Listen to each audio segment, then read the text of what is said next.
right. Welcome back, everyone, to the Happily Never After podcast. This week, we have a really special episode. We have brought in a guest for our podcast, Mr. Jason Harris. Welcome, and thank you for being here with us. It's an honor. Thank you for having me. Why don't you tell the listeners a little bit about yourself and what you bring to the table for this podcast? All right. Well, most folks, when I tell them I'm a certified celebrant, they say, "Your what hurts?" Because most folks haven't heard of what a celebrant is. It's a term that comes from New Zealand, and it just means that I speak at funerals professionally. That is one of my greatest passions, and when I tell people that, they're like, "You should probably get another hobby." But I really, really do love people, love helping people celebrate the life of their loved one. Really, the lens through which I view uh, funerals, memorial services, graveside services, and things like that is that of celebration. Almost like an Olympic athlete who's won gold for his country. They have a ceremony, but it's not just about a bunch of pomp and circumstances. Everybody's saying, wow, look what you did. Look what you've accomplished. Look at the lives you've inspired. And so I love doing that. About 4 years ago, I wrote a book when we were all sheltering in place. I didn't have much to do. I was single at the time. Well, most people, ate or started home gyms. You actually did something productive. So I love it. Exactly. So I wrote this little book, Good Grief, Celebrate Your Life. And it's kind of based on the celebrations that I've already helped people to realize and accomplish. And so I think that the celebration itself has a whole lot to do with the grief journey. And when people don't celebrate life, they get stuck. They tend to get stuck in their grief. And so, but one thing that I'm also discovering, Kate, is I went to seminary. So Bible college and seminary, 8 years of preacher training, and discovered that I only had one course, not even one course, one lecture on doing funerals. And that was lumped together with weddings, the Lord's Supper, and one other thing. Did that surprise you? Like, was it shocking to you? Were you expecting there to be more comprehensive training on that? Because I feel like funerals are probably, a good 40 to 60% of the job. Yeah, one would think. I mean, the classic line when you get ordained is, "I can marry him and bury him," right? And so hopefully in that order. Exactly. So weddings and funerals is kind of it's like your thing other than just preaching. But no, I think that preachers are trained to preach, and I love to preach. Don't get me wrong, but what I found is that most families, they don't need a sermon at their loved one's funeral. They need a celebration. Right. They need a story. Absolutely. Yeah, I had the unique opportunity because my husband's best friend is also a pastor, and so we asked her to lead the celebration, and she did a beautiful job because she knew him so personally. Like they've known each other for, oh God, like 20 plus years. They were very good friends. And so I knew I could just literally hand that over to her. I didn't have to do anything. She led it with anecdotes and with humor and lots of love. And, there was some scripture in there because he was brought up religious, and she obviously was, a pastor and very religious, and that felt appropriate, but it was nothing that had those, I don't want to say offensive overtones, but as someone who's not a practicing religious person, it didn't feel like I was stuck sitting in church. It very much felt like he would have, given his blessing for this service. And so, Jay, I don't know about you and how things went with Kim, but how was that planning process for you and doing that preparation for the celebration of life?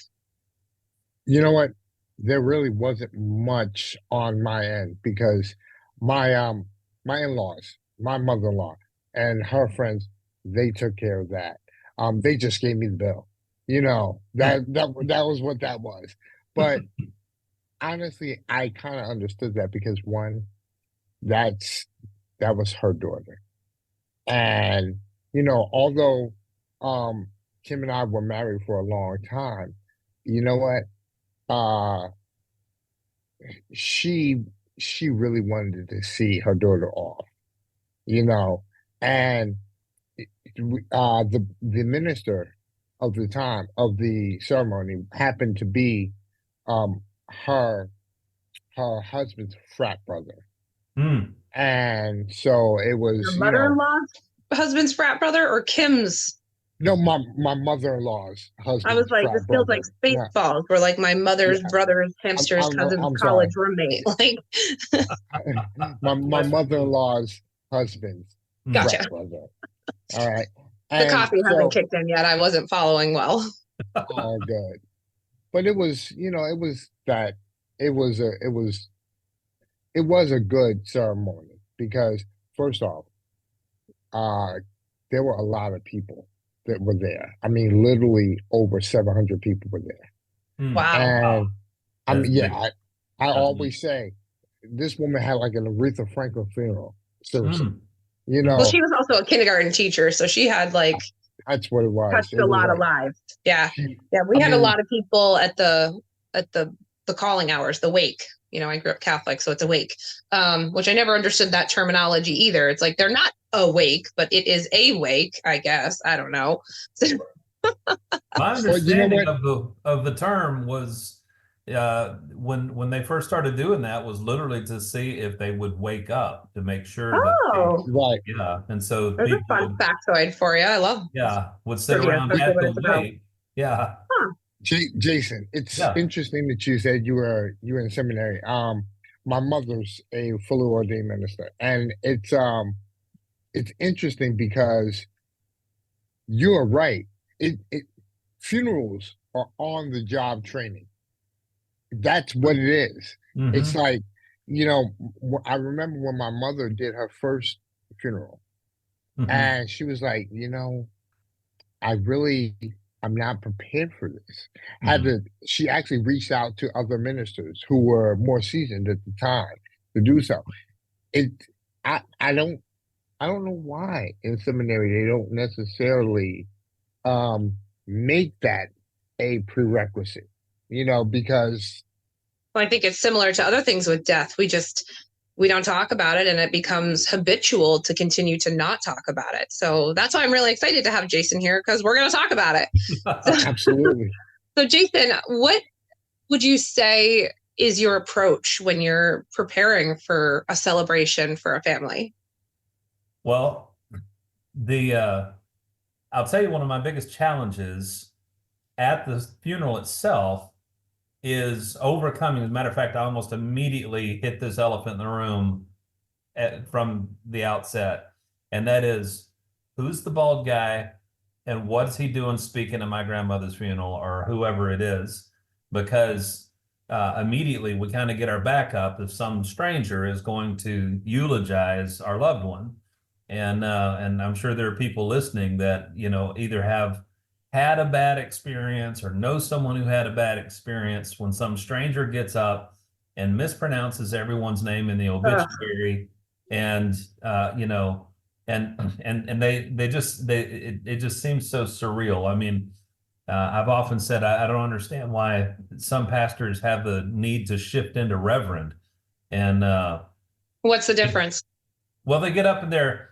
It's almost like a role play. I mean, they'll get up and we are gathered here today, Yep. and it just sounds sad and morose, and they sound like a lurch doing a funeral or something. I don't know. It's a lurch. Yeah, Because they're supposed to be sad, insert air quotes here.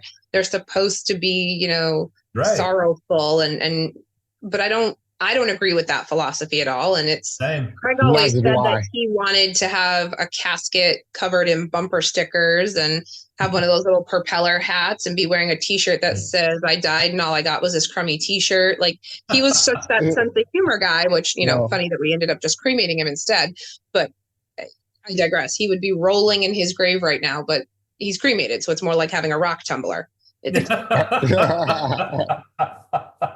Or, but he you know what? missed opportunity. I should have turned him into a sand timer so he could continue to participate in family game night. But See? he's still working.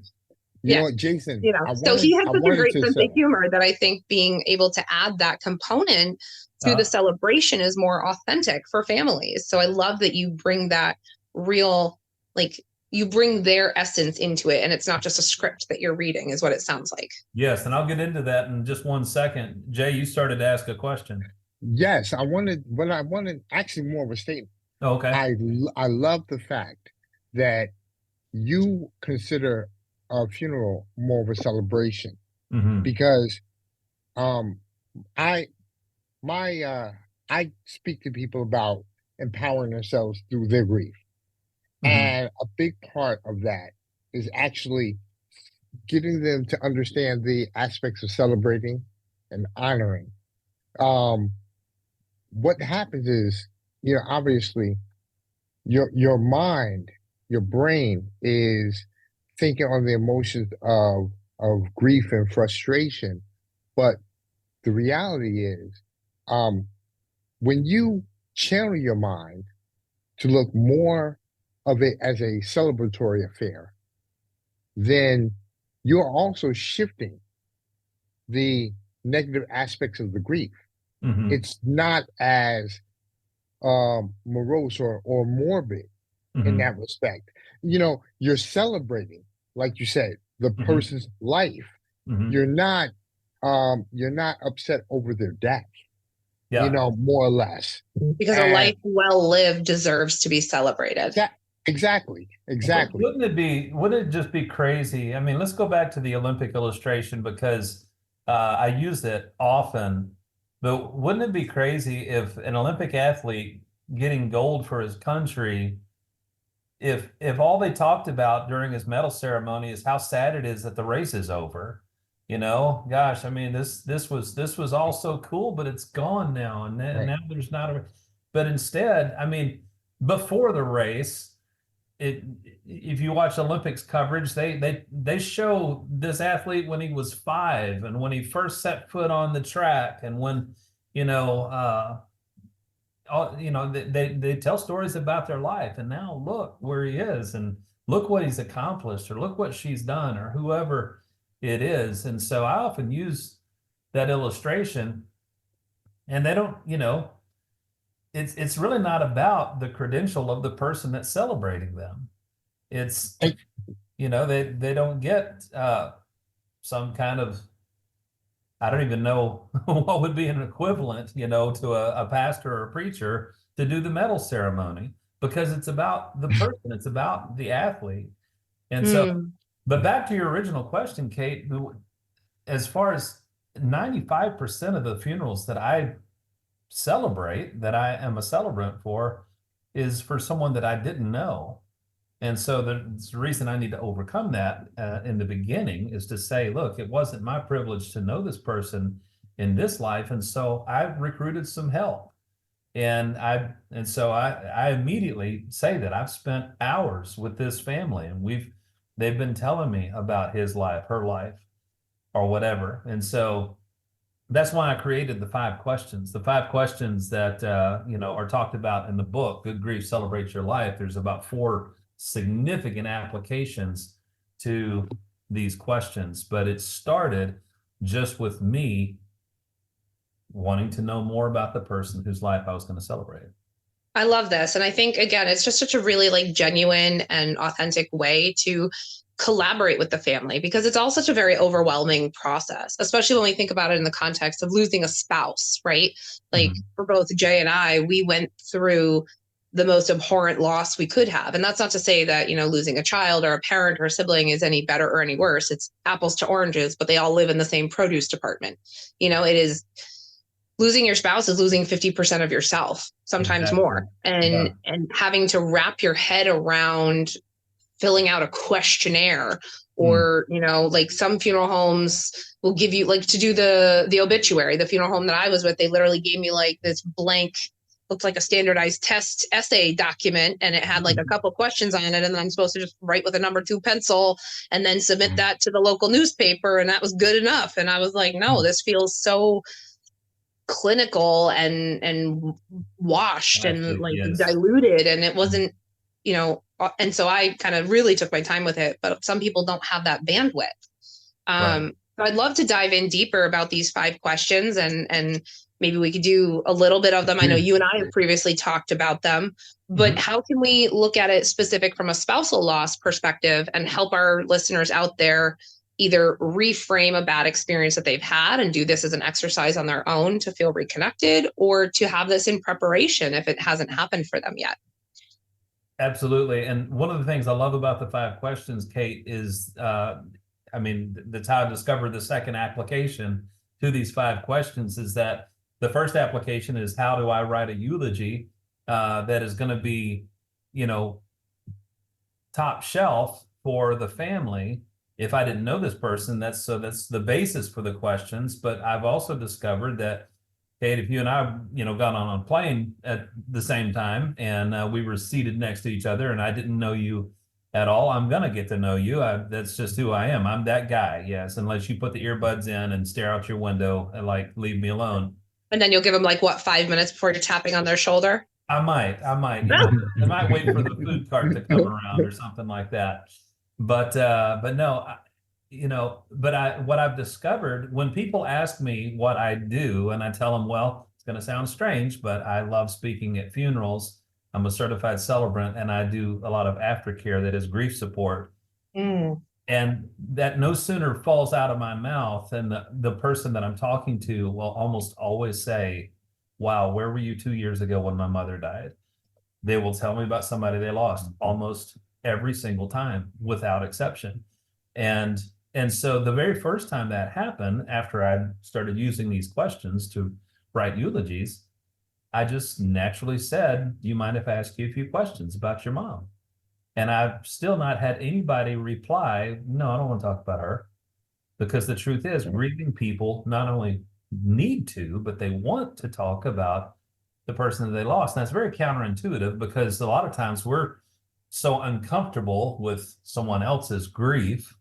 That's why we don't want somebody to cry. That's why we, are raised saying, oh, don't cry, stop crying, because I'm uncomfortable with it. And then I feel like I've got to put a silver lining on your grief. And that's when we say stupid things like, well, at least, and then in the blank, at least she's not suffering anymore. At least she lived for 78 years, at least whatever. And it's all in God's hands now. And so for someone who's not religious, when I hear people say those religious platitudes, it's almost more reaffirming to why I'm not religious. So I know you're in the middle of answering a question, but before I forget, because the ADHD is real today, put a pin in it and circle back.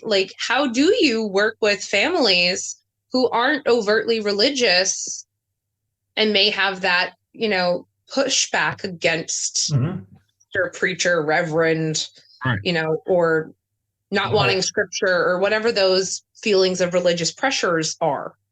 That's a great question. As a matter of fact, I've had wide and varied types of funerals. I did one for a what was it called? A Norse pagan, which was, I guess you're still talking about Odin and some other things like that. But I was literally listening to YouTube videos on my drive down to, it was the Austin area, as a matter of fact, Jay, where I did, it was Killeen, actually. But what's funny is that so many times I hear people say, now I don't want a religious service. And then we start talking about it and they say, okay, well, can we sing Amazing Grace? And now, are you going to read the 23rd Psalm and whatever? And so what I think a lot of people mean by that, when they say that, more times than not, is they don't want you to shift into reverend. They don't want someone to get up and say, we are gathered here today, because when you've been to enough funerals that are traditional funerals, and it's like the old Westerns where, they get the parson to read some scriptures over the person, like, what's that even supposed to do? And so they don't want just a ritual performed. They want, what they're saying is, I want to celebrate my loved one. I want to celebrate. We want to talk about the good times and not just how terribly sad it is that he or she is not here anymore. And so that is why So let's just jump into the questions that I asked because I begin with a very, as a matter of fact, Jay, I don't mean to put you on the spot. Is it okay if we talk about your wife? Please go right ahead.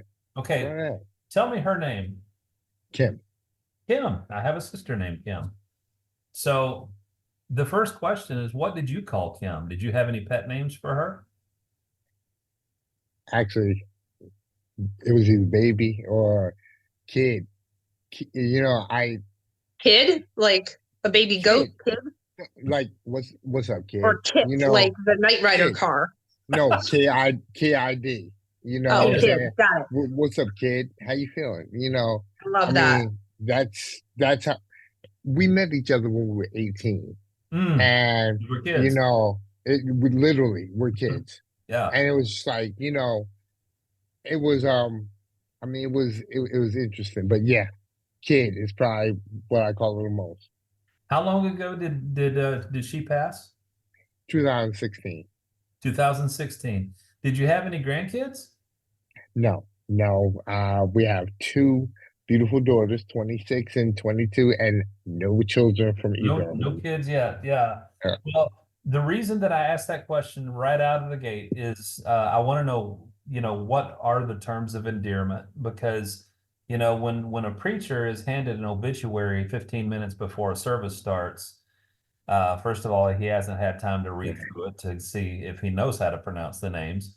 And but then, you know, sometimes it's the last time you hear the person's name, and we love the sound of our loved one's name. But Mm-hmm. we don't always, like when my grandmother passed 25 years ago, if a celebrant would have gotten up who didn't know her at all and just talked about Mabel Lee Harris because that was the obituary name, I would have been like, who are you talking about? Because I called her Mama.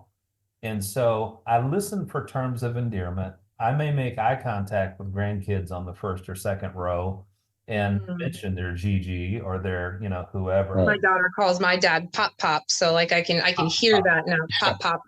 Yeah. And Nana and Pop Pop are my parents, so having them participate in that particular, and I think about, Craig it was only 3 years ago, so Nora was, what, 15, 18 months old, and if that had been, knock on wood, my father, having her be able to participate in that facet, or my 11-year-old son, having him participate in that facet, that would have been that really meaningful for them. So I love that you're very inclusive. Yes. I like that because very I'm not going to interrupt. I like that because, like you said, the terms of endearment are important. They're almost more important than the name. Don't get me wrong. Like Craig's really, name is important to me. They are more important than the name. Yeah. Let me explain something. Like I said, my daughters call Kim's mother Mimi, called Kim's father Papa, and that was was like the Pop Pop Club. We love it. And they're 20, like I said, 22 and 26, and that's still what they call my mother-in-law. You know what I'm saying? It's like that. It's always going to be that way. Yeah. And but I mean, the term of endearment, I think, is a lot. It's a big thing. It's huge. Again, if at my grandmother's funeral, now his mother, her son, my dad, is a pastor and he was doing the funeral. He did a great job. But if a stranger had gotten up and just kept talking about Mabel this, Mabel that, that was her name. But when I hear Mama, that's chocolate covered tea cakes and train wreck ballads and Froggy Won a Courtney, all the stories that she told, and that's what it brings into your mind. Can you imagine someone at John Wayne's funeral talking about Mary and Michael Morrison? Like that was his name, but boy, had I done this funeral, I'd have been talking about the Duke, right? I mean, that's right. And so that's right out of the gate. I want to know, what did you call this person? Because that's the terms of endearment and familiarity is music to our ears. We love to hear that. Absolutely. That's question number one. What's question number two? Question number two. If you could describe Kim with just one word, what would it be? Kim was blank. Vivacious. Ooh. And you came up with that immediately. Because seriously, like she had this infectious laugh. Mm. And you, I mean, it was just distinctive. And, you know, she was the life of the party. You Yeah. know, I mean, she really was. And she wasn't outrageous or anything like that. She just had a personality Hmm. where people gravitated to her. I You love it. know, so vivacious is definitely what I would call it. That's Well, and not I'll a, tell like you, a common word. That's a good word. First of all, it's like a word snob. I love it. But it does, like, I watch the corners of your mouth. I know the listeners can't see us, but I can watch the corners of your mouth turn up slightly, and just like the softness around your eyes, and like your whole body language changed when you came out with that word. Jason, I'm sure you see that a lot too. And that's probably another way that you connect just non-verbally with families and kind of foster that connection. I got to tell you, and everybody listening to this, you've got to use these questions just when you're talking with someone, regardless of when the loss was, because you have a front row ticket, a front row seat to all of the micro expressions when they respond to to these questions. And and what I love about just asking for one word, I can literally ask 10 family members that question and even ask them to write it down and then say, give me your answers. And it is literally, I'll get 10 different answers. And they're all right. Every one of them are correct. As I'm thinking about what you're doing, it's reminding me a lot of the Jewish tradition of Shiva, where after a passing happens, the family will get together for a period. I think it's like 7 days, and they're not allowed to change their clothes. They're not allowed to shower. You don't listen to music, which I'm not on board with all of that. No judgment. You guys do you, but like that doesn't work for me. But literally the purpose is to sit together. And I know my producer is listening and he is Jewish, so I'm going to get some like corrections and comments about this. So Eric, I love you, and please feel free to educate me appropriately. But the Shiva, the purpose is they get together and they just commiserate. They share stories and anecdotes, and they talk as a family, as a collective, because it's more than just the immediate family. There's drop-in hours for other families, I believe, like cousins, aunts, uncles, whatever. And it's that respected, dedicated time immediately following the death. And what you're doing is you're fostering that same type of collaborative reflection with these families, even though you're only doing it over a period of a couple of hours. Yeah. But you're still fostering that collective come together, moment where they can foster support and feel that community in an otherwise isolating experience. And what a beautiful gift you're giving that family. Well, and here's the fun part. What I've recognized over the years is that people show up to a funeral with a certain expectation. They are coming to a sad, morose, somber occasion, and they believe that's what this is going to be. This is going to be sad. This is going to be, we're going to come and watch. They don't know that they're coming to participate. And so when I share that at the very beginning, I'll let them know, look, we're about to do something you may not have seen before.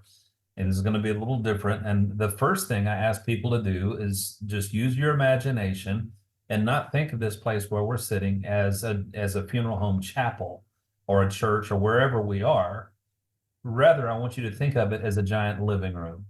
And we're sitting here with this family today, and we're going to celebrate their mom, their whoever, See, I love that, Jason. I mean, seriously, because especially in the Christian tradition, it's the biggest thing is the ceremony it has to be kind of morbid. It has to be, like the whole end of life thought process, but it's interesting you chose the words "it has to be." Just going to throw that out there. Well, you know what? I'm just going to challenge your thinking here. It doesn't have to be sad. No, it does. But it is traditionally, habitually. Let me explain something. It does not have to be. The issue is that it traditionally has been. Absolutely. And because it traditionally has been, so many people, like you said before, they think they're coming in to celebrate the most morbid aspect of a Right. situation. And when Right. you come in with the celebratory aspect, See, that my that name is changes the game. my name is Nick Jason Harris. I go by my middle name. And if someone got up to do my funeral who didn't know me and they were just handed my obituary moments before the service started, they would naturally believe, well, this is Nick because Right. that's my first name. And if they continue to talk about, well, I understand Nick went to seminary and Nick did this and Nick did that, people will be looking at each other saying, who's he talking about? And so, but here's the beautiful part of after I've told everybody we're going to think of this place as a giant living room, you know, it doesn't really sink in until I get to the questions and say, the first question I asked this family is, what did you call this person? And we start, but then what shifts, this is beautiful. I love this when I say, then I asked, if you could describe Kim with just one word, what would it be? And the first thing that fell out of Jay's mouth, just without even having to think for a moment, was vivacious. How many of you resonate with she was vivacious? And people are already smiling and things like that. And then I'll share any other answers that I've harvested, whether it's the other your family members or things like that. And then I can look out at the crowd and say, now tell me what we're leaving out. Kim was what? Raise your hand. And I'm not asking for speeches. I'm asking for one word. And so people feel the freedom to just shout out that word. So at the celebration, it becomes very like popcorn, where people are just participatory in this beautiful, it's no longer a preaching service, like you said prior. It is now a collaborative remembrance. Exactly. And so, but that family gets to, it is like popcorn, and they get this barrage of adjectives, just raining down on them in memory of their loved one. She was beautiful. She was. They feel so like enveloped in the community and the love because of all of these people. I love it. Jason, not to cut you off, but that's what it was. You shift their minds from a morose feeling to a feeling of being participants in the celebration.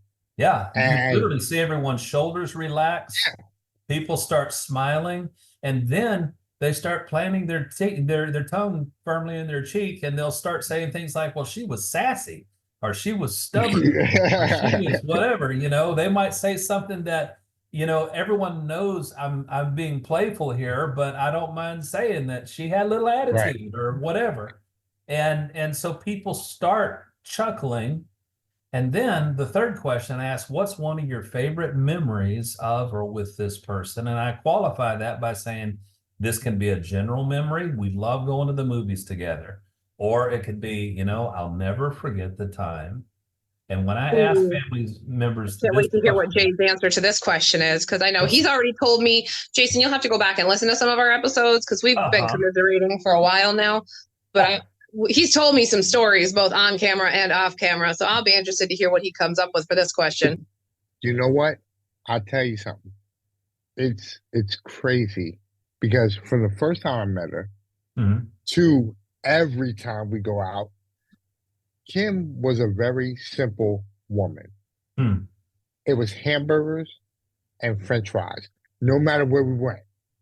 and I'm talking about we would go to some nice places. Go to the Ritz-Carlton. I'd like a burger place. And it's like you want to wait. We're here. You want a hamburger? I mean, it depends. I've had some pretty good burgers. There's a casino here in Massachusetts that up near where I am, and that was the best burger I put in my mouth, worth all $46. I will say that. And that surprised, it surprised the hell out of me too. So I'm kind of with Kim on that one. No, see, but no, we're not gonna do that because on more than one occasion I was like, yo, you can't have anything different, and I mean it was like I remember we went to a classy restaurant in New York City. I mean, I'm classy. And don't get me wrong, she's not a classless person. She just loves hamburgers. Mm-hmm. And Nothing that wrong was with her some thing, humble right? food, right? Like Yeah. seriously. I mean, she's that person. Huh. And it was just like, man, and I would always look at her like, are you serious? You know what I'm saying? Like, are you serious? You know what I'm saying? Like, but but she was dead serious. She was, I mean, to the point where the waiters were even like, are you serious? You know what I'm saying? It's like, you know, And but I that tell was you, You know it's Jay, bad when you go to like a 3 Michelin star restaurant and the waiters are like, are you sure? Like, that's bad. Or when they remember your order, like if you go to a nice restaurant, they're like, and you'll have the hamburger, right? right, exactly. I tell you, and had I been doing if I'd have been the celebrant at Kim's funeral, I would have strongly recommended to the family that we do some tailgating at the gravesite. Yep. Or that we bring out a See, hibachi grill and we'd all have burgers at that is awesome. yeah. That's awesome. Because you know what? Let me tell you something. Everybody knew she was a straight burger fan. That was her thing. Burgers and fries.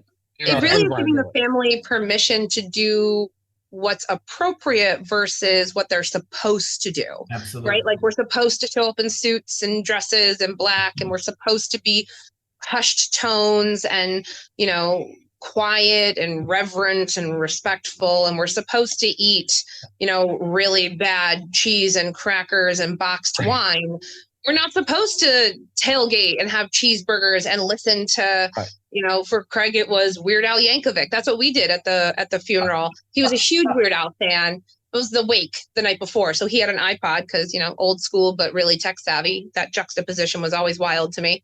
And so at the calling hours, we plugged his iPod in and let his playlist play. And it was the Dr. Demento show. For those out there who are on the nerdy spectrum and remember that, you're nodding your head, Jason. So that tells me you know what the Dr. Demento show is. But Weird Al Yankovic and Broadway musical songs from Book of Mormon and Rent and Wicked, and then it was some pop hits, and then it's been country, Alabama, and so he was kind of all over the gambit. But every now and then, I do have to say though, one of the songs that came on the iPod that I was like,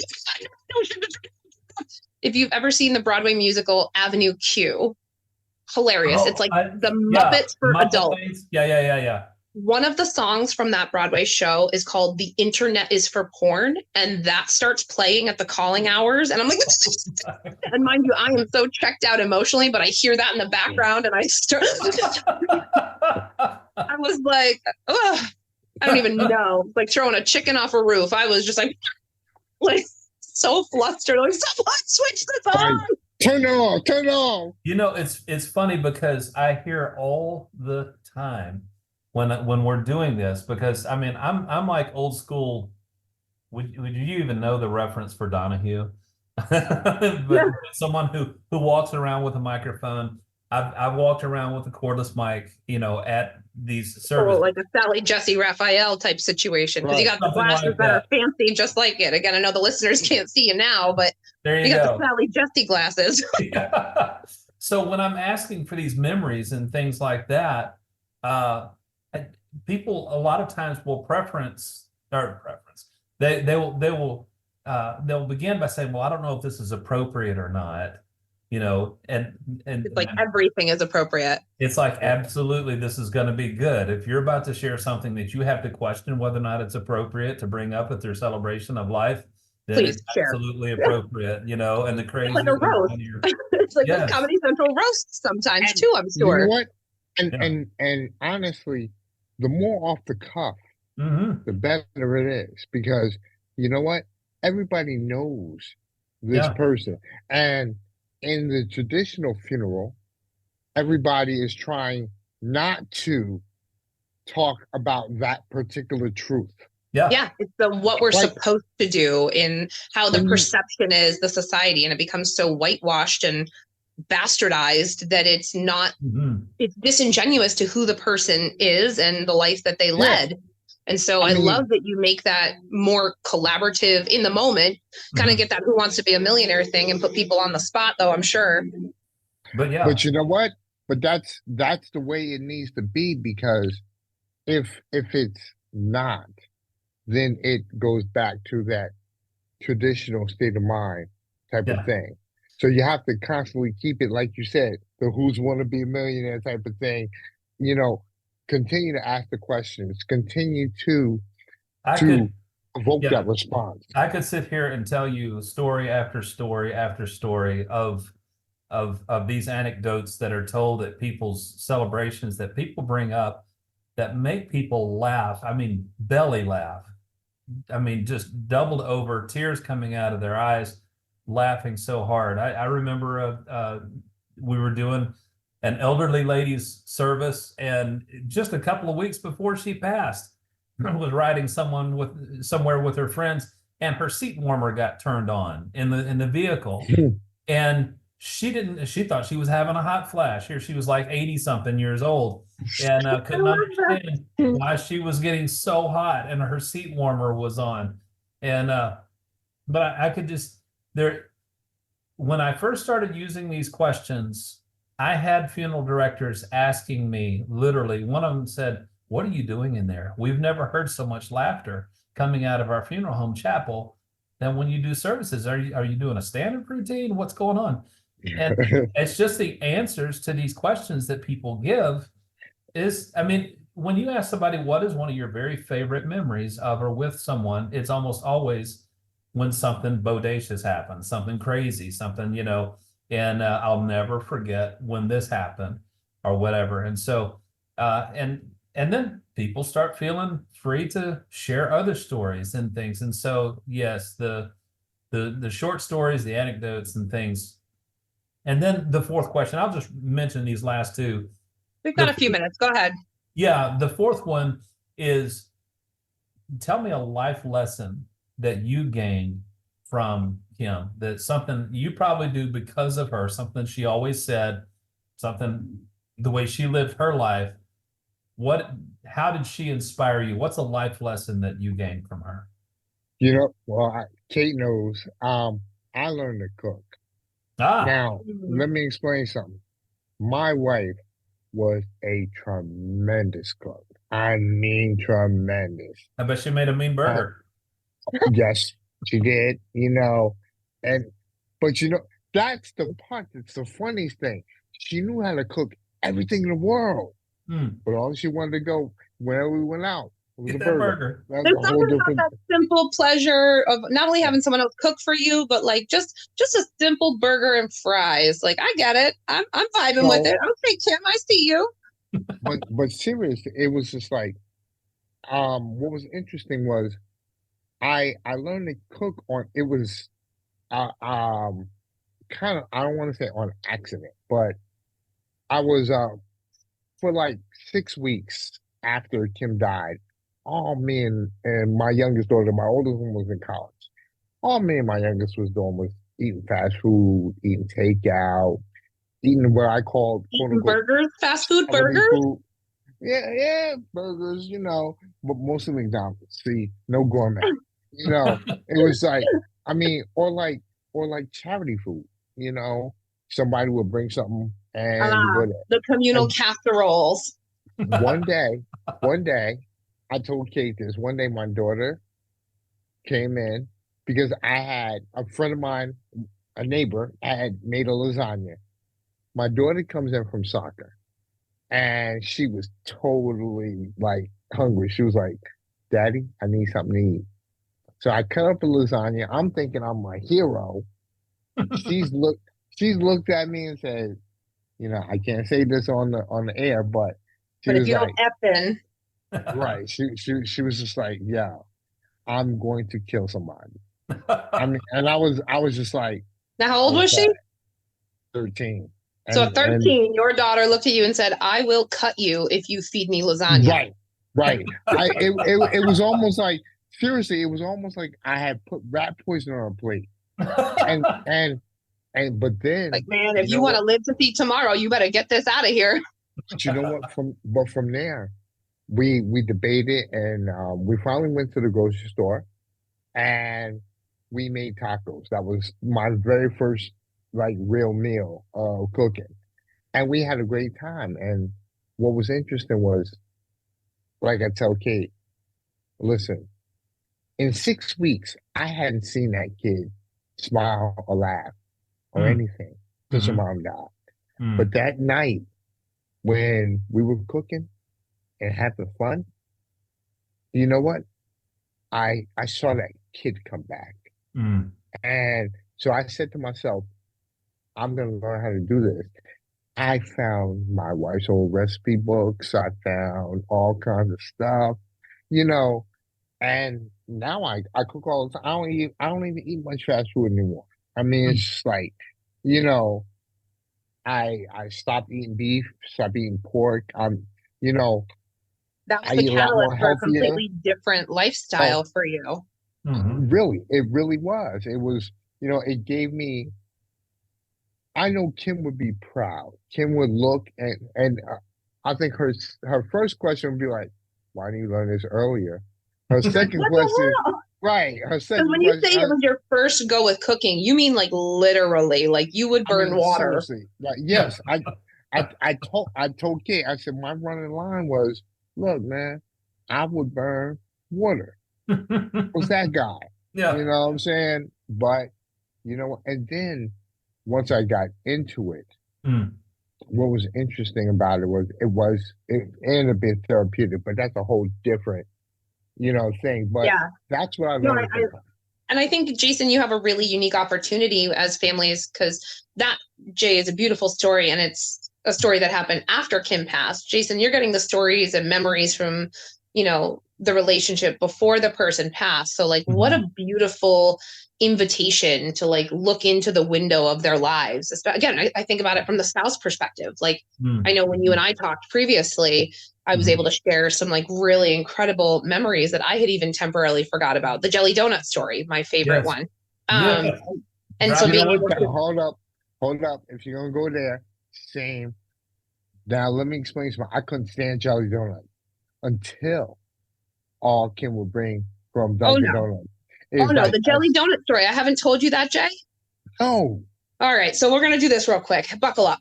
So, so You need Craig, to as a bump. teenager, there wasn't much to do. He grew up in a really rural, small town, Stafford Springs, and he was only one of two of the like 4 or 5 friends to have their licenses, and so they would take turns driving around on the weekends, doing whatever.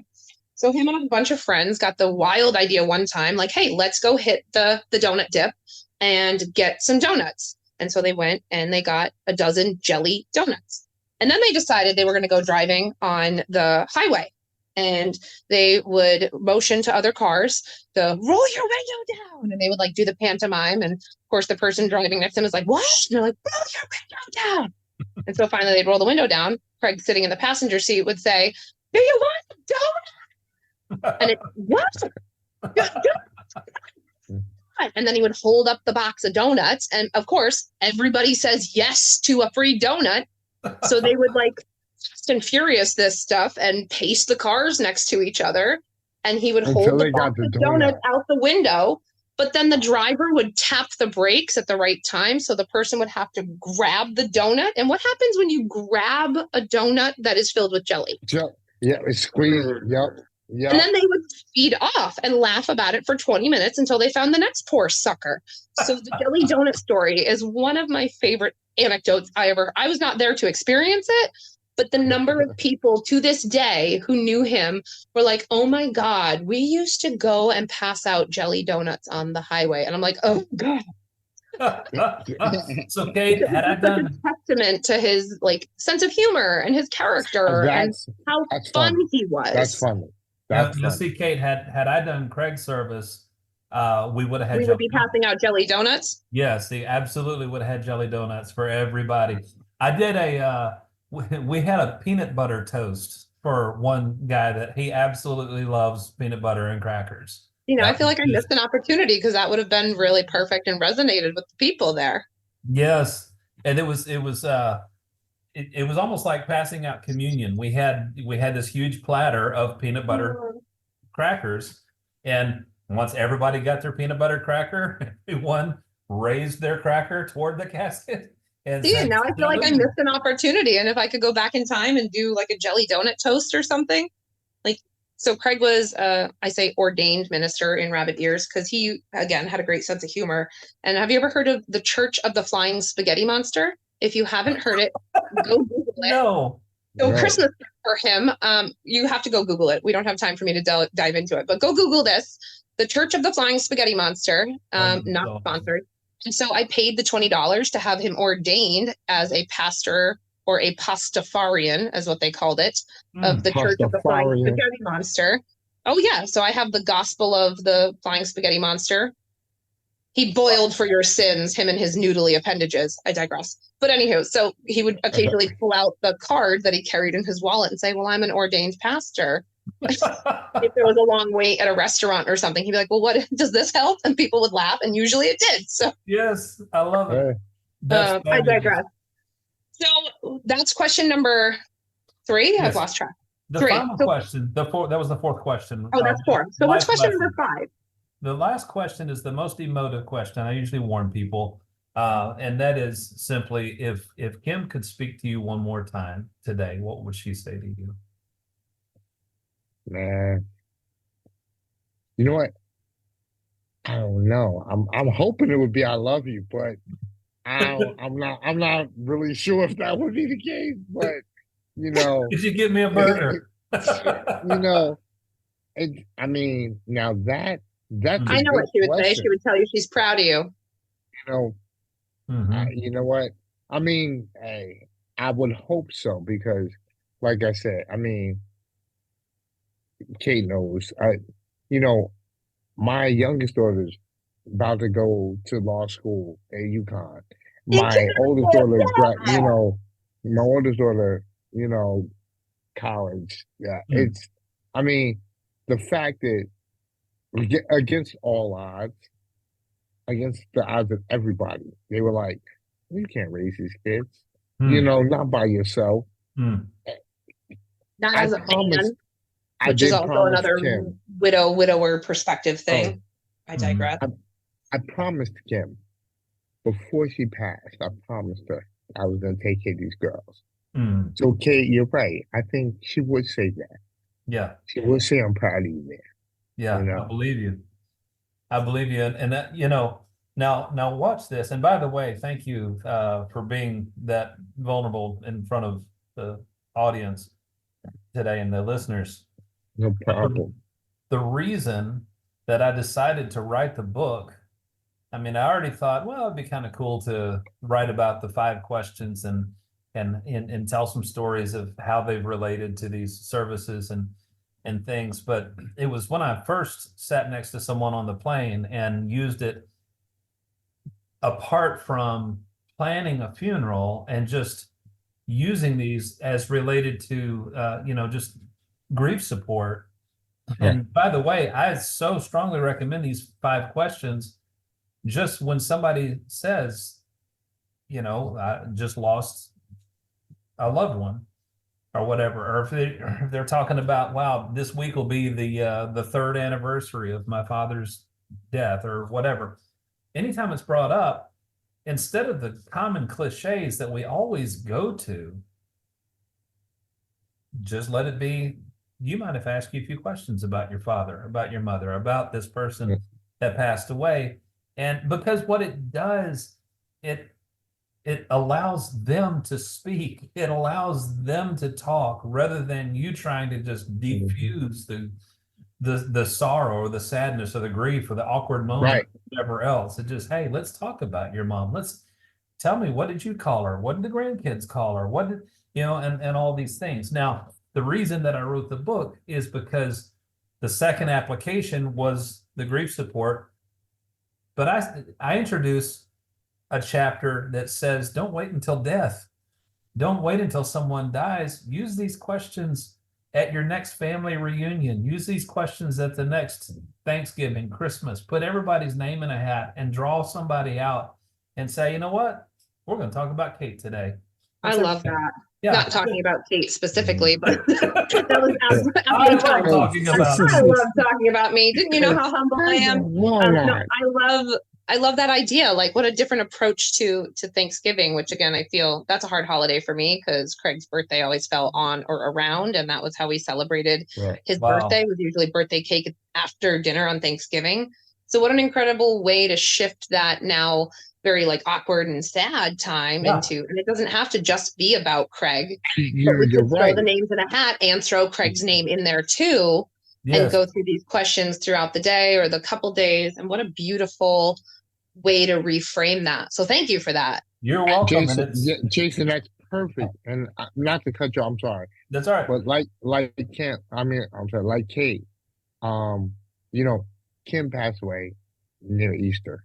And it was just like, you know, a week after her birthday, you know, and it was just like, wow. Jay and I have some really scary synchronicities where like we share very different stories, but very like parallel weavings. It's very funny. Yeah. I mean, dude, just off the cuff, Jason, her daughter and my wife's birthday is on the exact same day. Oh, and, wow. And like, you know, that alone. And now your older daughter is coming to college in Connecticut where I live. And that was before we even knew each other that she submitted that application. You know, you're originally from New Jersey. I'm from Massachusetts, but live in Connecticut. Like we're both New Englanders. Like it's just so much stuff. But it's, you know, both of our spouses had government jobs. Like, you know, both died near holidays, both died near their birthdays, both died like traumatically in a hospital setting. Like it was lots of like parallels here. It was, this is my sister from another mother. Seriously. That's a whole different thing, you know. But Jason, I'm going to tell you something. What I like is the fact that, you know what? You don't make the funeral experience a funeral experience. You know, you make it an experience where it's not a funeral, it's an experience. Because it's not even like a party. It's to say the word celebration too, because again, but I think it really is like a celebration, a collaborative remembrance. Like it really is this beautiful new kind of. It's a new concept of approaching funerals and celebration. I like it because, like I said, for me, grief empowerment is what I talk to people about. Celebrating is a form of empowerment because what happens is the griever for a time is not grieving. Right. What they are doing is memorializing. You know, they are literally saying, you know, like you said, you know, that's Pop-Pop, that's Mimi, that's this, that's that. Then, like you said, there are people are asking questions that nobody wants to ask in a funeral, but everybody knows about that person. Right. You know, and it's like these are the type of things that allow people to let their hair down. That allow people to. Sorry, didn't mean to interrupt. Jason, do you have that you find a relationship with families after services? Like, is that something that you like maintain those connections and foster that community and all that stuff? Yes, it's actually very important to me to even on the 1 year anniversary of either the service or the or their loved one's death. I've got one coming up. As a matter of fact, we haven't talked about matchboxes yet, but this is Janelle King, and she passed May the 21st of last year. So that's coming up just in about 3 weeks. And I'll reach out to this family and say, gosh, I can't believe it's been a year. That sort of thing. I just want you to know I'm still here. I'm thinking about you.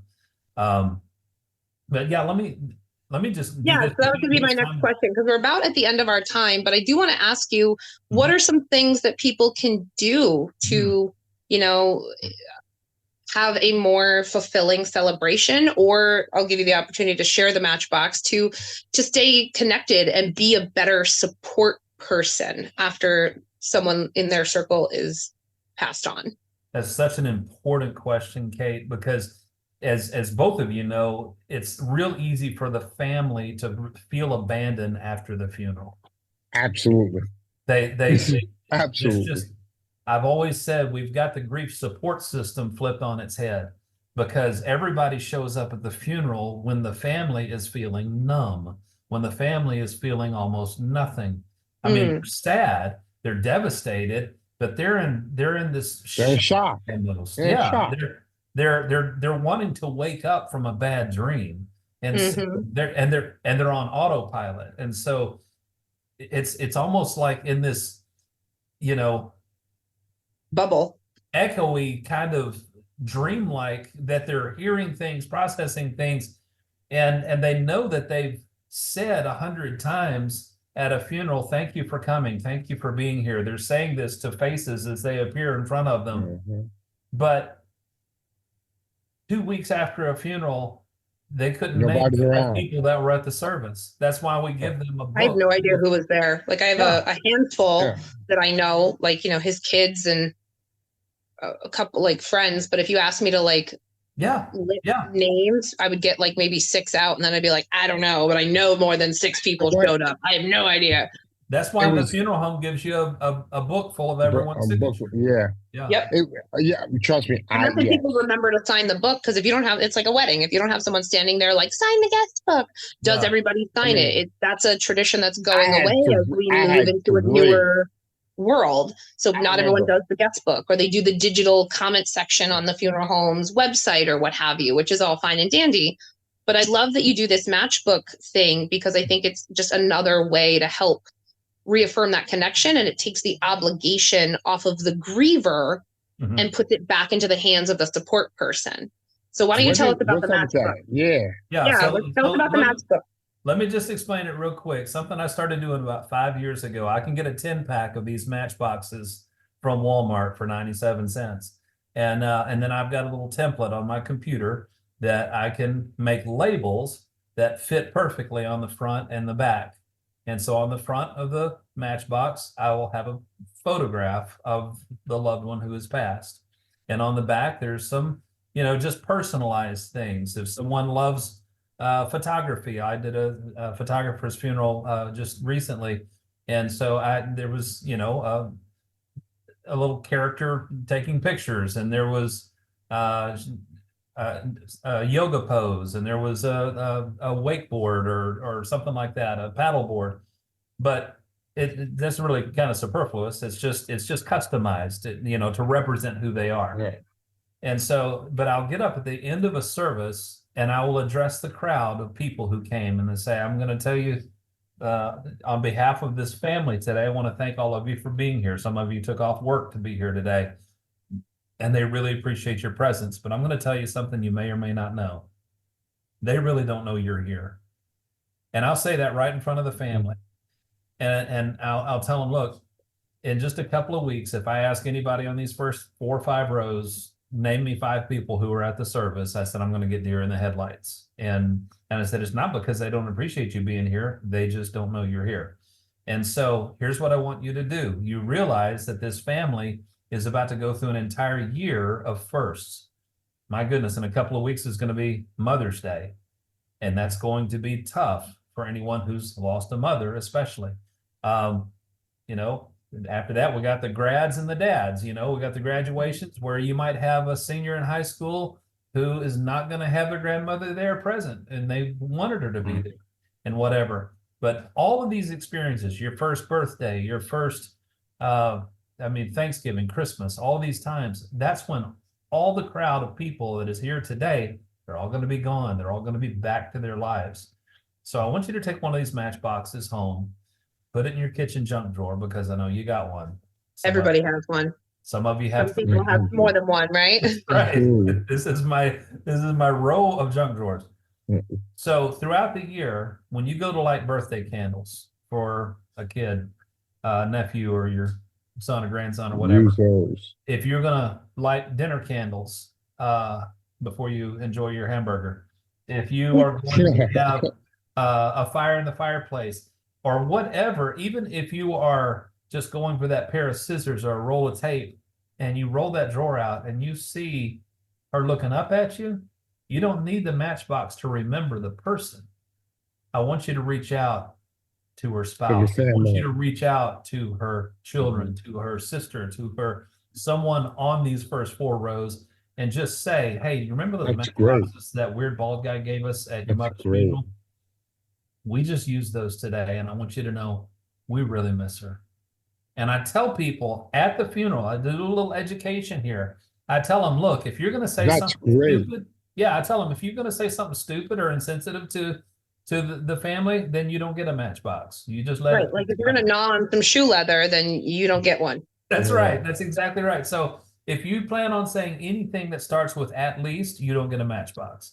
All I want you to say. And if you're going to follow the call up with, well, if you need anything. Exactly. You also don't get a matchbox. So don't ask it, just do it. Yeah. And I tell you, I don't get tired of, sometimes I'll get a text message 3 months after a funeral, and there'll be a picture of the matchboxes. There'll be, and somebody will say, someone just sent this to me today. And thank you. And it's so cool. I've seen where somebody will have a picture of a votive candle that they've lit, and there'll be the matchbox leaning up against the candle saying, we used the matches today and we still miss her, or whatever. And because you need to stay on the journey with the family. If you really care about this family, stay on the journey with them. And get comfortable being uncomfortable and remove yourself from it. And because some people don't reach out because they don't know what to say, or it's awkward, or it's uncomfortable. So what would you say to those people? How would you help them overcome that objection and get to the point where they're actually being really supportive and helpful for that grief journey? It's a great question, because I think everybody's different, as are the grief journeys. The 2 things I always say about grief. The first one is that it's as unique as our fingerprints. There are no 2 people on the planet that grieve the same way. So the number 1 thing to never, ever, ever say to anybody, anytime, anywhere, is I know how you feel.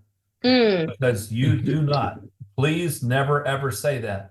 There are other people, Jay. Yeah. People, there are other people who've lost their spouse even, but they didn't lose your spouse.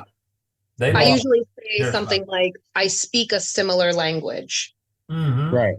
Yeah. And that's, I can tell somebody how I felt when my grandmother passed, but again, I would tread very lightly, because number 1, if someone has just experienced a loss, do not be a topper. Do not come back with, well, let me talk about when my so-and-so died. Oh, that's the worst. Yeah. So you can't. That's the worst. So, when the chapter that I talk about the matchboxes is my favorite chapter. I had the most fun writing, chapter 9, Lessons from a Hobbit, a Grief Dog, and a Box of Matches. And each one of those are illustrating the grief journey and how important it is to stay on the journey with them. So I won't go into the scene with the Hobbit of Lord of the Rings, but it illustrates that you've got to stay on the journey. It doesn't matter how perilous it's going to be. It doesn't matter how sad it's going to be, how scary it's going to be, how these are uncharted waters. But the grief dog is, I'm talking about Libby, an emotional support animal, the first certified grief dog, and it's not too far from where you are, Jay. They're in Austin, in Belton, Texas. Belton is just about 40 minutes away from you. But Crotty Funeral Home is where Libby is a grief dog. And I got to tell you, when I'm doing grief seminars, which I love to do, I would come do one anywhere, anytime. But I share these 5 questions, usually the 5 questions that will change your life is what I call it. But people want to know. People come to my grief seminars saying, what do I say? What is helpful? I don't want to just know how much I've screwed up in the past by asking these questions that we normally ask. And so I say, let me tell you about Libby. If you are grieving at Crotty Funeral Home, then Libby will, first of all, she can sense it. She knows who's grieving, and she will amble over to a grieving person and sit right down at your feet, put her big fluffy head up in your lap and look up at you. And you know what Libby says? And I asked that question at my grief seminar, and people get out their pens like I'm ready to write down the magic words of a certified grief dog. I'm like, nothing. She doesn't say a word because she's a dog. Dogs don't talk. And so you got them right in your hands and putty in your hands, and you hit them with the one. Hilarious. It is so funny because everyone, and then they look, they look like, oh yeah, of course, dogs don't talk. And I say, so why did this funeral home, why were they willing to invest thousands of dollars into purchasing the dog and paying for her training if she doesn't say anything? I mean, how useless is that? Well, she's not useless. She's very effective because everything about her body language says, I'm not going anywhere. Right. I'm going to sit here and we're going to hurt. We're going to hurt together. And in other words, I'm going to be comfortable enough in your discomfort. I'm just going to sit here with you. Like, I mean, it's literally doing what another human should do. The empathy approach. That's what I say. Be a dog. You got to be a dog. So because now I'll tell you a really quick little dog story. Now Kim, we had a dog, and it was really Kim's dog, it really was. And it was just like Spanky. It was crazy because when Kim was in the hospital, I was having to walk him and, walk him, feed him, everything. We are walking one day and he literally just stops we're on the curb going down to my house. He just stops and looks at me. And I knew what he wanted. I knew. So I sit down on the curb and I said to him, mommy's not coming back. She's not coming back. And he looked at me. He knew what I was saying. You know what I'm saying? And you could tell how hurt he was. You know what I'm saying? It was just the most incredible thing. But to share the empathy. Absolutely. Because that's really what it was. We were sharing the empathy. And going through, so you talking what about an incredible conversation today. Like I'm just so blown away continually by Jay, your openness, and of course my landscapers show up right now. Jay, your openness, and Jason, your unique philosophy and this gift that you're bringing to the world, and how we're going to change the approach to putting on a funeral and celebrating people and remembering people. And so before we go, tell the listeners where they can find you. Where are you, and how do they buy your book and follow along? That's what I was going to ask, because I want to buy a copy. Okay. Seriously. Well, go ahead, tell the story. I appreciate it. Well, I can't even believe that this domain was available when I made the website, because I am entering the public speaking circuit as much as I can. And so there was a website just called speakerjason.com. And so my website is speakerjason.com. And that also links to a website called Morning Into Dancing, but people misspell morning all the time because they think it's like morning as opposed to night. Right. MOURNING, morningintodancing.org. But you can get to Morning Into Dancing through speakerjason.com. So and your book is available on the website. Where is it? Amazon? There's a link there. There is a link to the book, a book link, and the book is also available on Audible, awesome. as read by the author. So if you prefer, it's on Audible. Yes, it is on there, like searching it up right now. Jay just went into detective mode. I love it. I'll tell you why. I have one free credit. I'm going in. I'm going in. Well, Jason, is there anything that you would like to share with the listeners before we go? Any advice or comment you want to impart on them? Yeah, I will. You know what? I said there were two things I would say about grief, and the first one is that it's as unique as our fingerprints. The other one is not nearly as cheery to say, and that is it really never goes away. An illustration that I often use with folks, and again, I know that no one listening would ever be so heartless as to say, wow, your dad died 6 months ago. Are you not over that yet? But believe it or not, there are some people that heartless that, and they expect you to get over it as though it were an injury. And the truth is, it's what it's like. 90% of us listening right now are right-handed. There's only 10% of the population that's left-handed, but I'm right-handed. But if I suddenly lost my right arm in an accident, whether I like it or not, now I'm left-handed. And and what you're going to discover immediately after the accident is that it's painful, that you might be in shock. I can't believe I lost my arm. But the other thing that is going to set in very quickly is the realization that things that I was able to do just right before the accident that were I could do without thinking. Now try brushing your teeth with your left hand, with your non-dominant hand. Try getting dressed with one arm. Try, doing anything about your day, writing a shopping list for someone with your left hand. You can't write. Not everyone is ambidextrous, but fast forward 6 months from after the accident, a year, 2 years. Okay, you've adapted, you've figured some of those things out, but even 20 years after the accident, the point is, I'm not getting the arm back. The arm's not coming back. And even if I got a prosthetic, it's still not my arm. If I got a different arm, it's still not my arm. And so there's never going to come a time that I'm not going to say, you know what?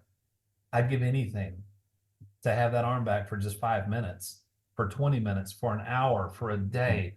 To enjoy a day with that arm again would be amazing. To put both of my arms around somebody I love or whatever. And the reason I even bring that up, Kate, as to, one more thing to say is please bear that in mind. If I was to ask everyone in the audience, raise your hand if you've been to a funeral in the last year. I ask that at networking events sometimes, and I'm always amazed how many hands go up. Almost everyone says, yes, I've been to a funeral. Please record things in your phone. You have a calendar app on your phone, and just make note of the day that you went to the funeral. And fast forward 6 weeks from now and say, gosh, I can't believe it's been 6 weeks. I want you to know I'm still thinking about you. I'm still here. What you want to communicate to someone who's lost a loved one is you are not alone. And that's the tagline in Morning into Dancing on my logo is you are not alone. And that's what needs to be communicated more than I'm sorry for your loss, than, God won't give you more than you can handle. Please don't ever say that. You should be punched in the throat if you say that to anyone. And may you never ever say it again, because number one, that's not even in scripture. That's nowhere in scripture. And yes, we do have things sometimes that is way more than we can handle, way more than I can bear. Right. But learn to just communicate. If you wrap your arms around somebody and whisper in their ear, you're not alone. You're not alone. I'm here. Be a dog. And then stay with them on that journey through, put pop-up reminders. Say, hey, this would probably be a really good year to reach out to this person on Mother's Day. This would be probably a good idea.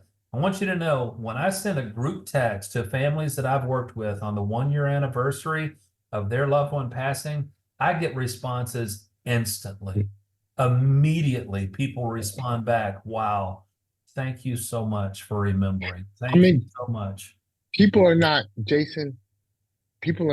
used to someone who is an outsider having that much affection, especially because their friends, their family may not have even reached out within that time frame. And now this quote unquote, stranger Yeah. is, is giving my family the platitude that Yes. we would have wanted from our friends, Yeah. from our family. So it's great. I Jason, just say, before we pay go, attention. Yeah. please tell the audience the name of your book again and where they can reach out to you. Okay. It is called Good Grief. Celebrate Your Life. There are already 2 or 3 books out there called Good Grief. It made me sad because I think that's a really clever title. Because we usually don't think of grief as a good thing, but it can be. Grief is necessary. Grief is absolutely the price of love. And Yes. you love much, you grieve much, and it's also very appropriate. Never tell anybody not to cry at someone's funeral. Uh, Jesus wept, for crying out loud, Right. and no pun intended, he was crying out loud, and, and so I thought it. I didn't say it. I thought it. he was crying out loud. For And crying out loud, I'm doing it. I am. That's what I'm doing. That's what I'm doing right now. And so we grieve much, but it's necessary when you're able to celebrate someone's life, then the grief journey is at least, it's okay to laugh along the way. Laughter through tears is a very, very healing emotion. And so Absolutely. that's what I love about the services, that I offer, because not only do I get the comments from the funeral directors saying we've never heard so much laughter coming out of our chapel, I equally love it, maybe even a little bit more, when 70 and 80-year-old people come up to me after a funeral service and say, I need to tell you something. I've been to funerals for the last 50 years of my life, and I've never seen anything like I saw today. I've never heard anything like what I heard today. And this isn't rocket science. It is innovative. I think it is something that we don't normally do. But I tell you, I can't even begin to tell you how rewarding it is when people are still talking about a life celebration 5 years after the fact. And I'm still really good friends with a family that's in this book, that it'll be 5 years this coming October that James Alexander Knight, that we celebrated his life. And you can read about it, but yes, I would, but I'll tell you this too, everyone who's listening, be watching, because what's coming very soon, and who knows, maybe even to Connecticut in August, but I am wanting to teach people to do funerals the way that I do funerals. So I'm rolling out a certification course where people can become celebrants. You don't have to be an ordained minister. You have to be someone who cares about people. And if you would, and here's the thing, is if you are a celebrant for a service at a funeral home, many times you're paid by the funeral home. And so, you want a side hustle and you really love helping people, you can become a certified celebrant. And the course that I'm designing can be taken in a single day. And so I'm not talking about 6 weeks or a semester or anything like that. It'll be like from 9 o'clock to 3 o'clock on any given day. And I love that. Can probably be done online. And so I'm hoping to have webinars and whatnot where people can just purchase. Well, definitely keep us posted about those details, because as that rolls out, we can share that with our listeners and our audience. We are at the end of our time today. Yep. Okay. And I do want to thank everyone for joining us and listening for this extended episode and this really incredible conversation. So please, to our listeners, head on over to Jason's site. We will put all of his information in the description on our podcast platform. And I want to say thank you to everyone for joining us. And thank you, Jason, for being here and sharing your perspective. Jason, thank you so much. Yeah. Yes, so I'll be on a summit May the 2nd, and I will send you the description for that as well. So it's fantastic. Yeah, we can share that out to our listeners as well. Well, everyone, I hope that you enjoyed this episode. And I am Kate. I'm Jay. And we have Jason Harris with us. Until next time, guys. Thank you so much. All right. Thank you. You've been listening to Happily Never After, part of the Xvadio podcast network. You can catch every episode of Happily Never After, as well as the rest of the network, at xvadio.com, the Apple Podcasts app, Google Podcasts, Spotify, iHeartRadio, Audible, Amazon Music, and wherever you find podcasts.